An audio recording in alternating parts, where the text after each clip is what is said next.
This is called Nightcat by Margaret Beams, illustrated by Sue Hitchcock. Nightcat.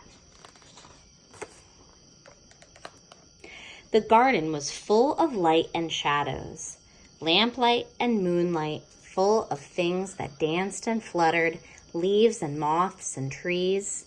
It was exciting. In the garden, Oliver said, "I don't want to go to bed. I want to stay out all night." Mrs. Bundy opened the back door. "Oliver," she called. "Here, kitty." Oliver crouched low under the bushes. He kept very still. "Oh, stay out there then, you naughty cat," grumbled Mrs. Bundy. She shut the door. But the light from the window still shined in the garden. Fat, furry moths beat against the glass, trying to get to the light. Oliver leaped up at them, raking them down with his claws. Crunch, crunch, he gobbled them up. Sometimes he bumped against the window. Mrs. Bundy heard him and came to the door again.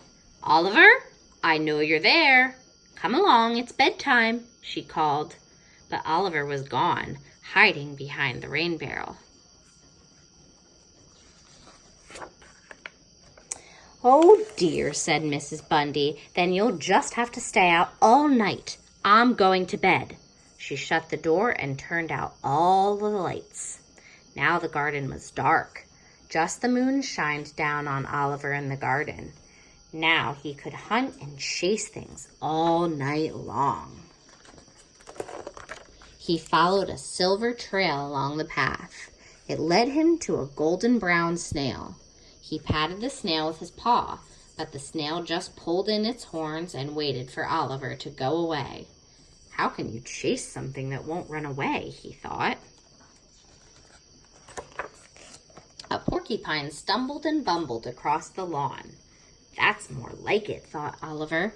He skittered after it, ready to pounce, but the porcupine rolled itself into a ball and waited for Oliver to go away. "Ow!" said Oliver. "It's prickly." Oliver sat very still, watching and listening. A little gray mouse crept out from under the garage. It ran along the garden path. Oliver's tail twitched. His whiskers quivered.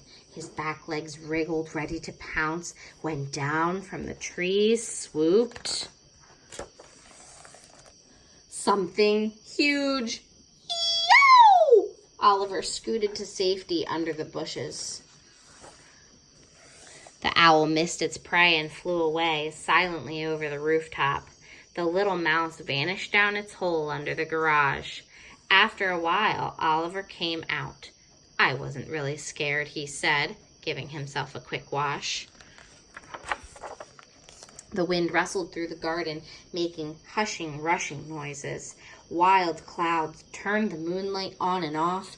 The wind ruffled Oliver's fur. It made him feel like racing and chasing like a wild thing. He dashed across the lawn, straight up the trunk of the big old walnut tree. And there, nose to nose with him, was a bright-eyed furry possum sitting in the fork of two branches. It was bigger than Oliver.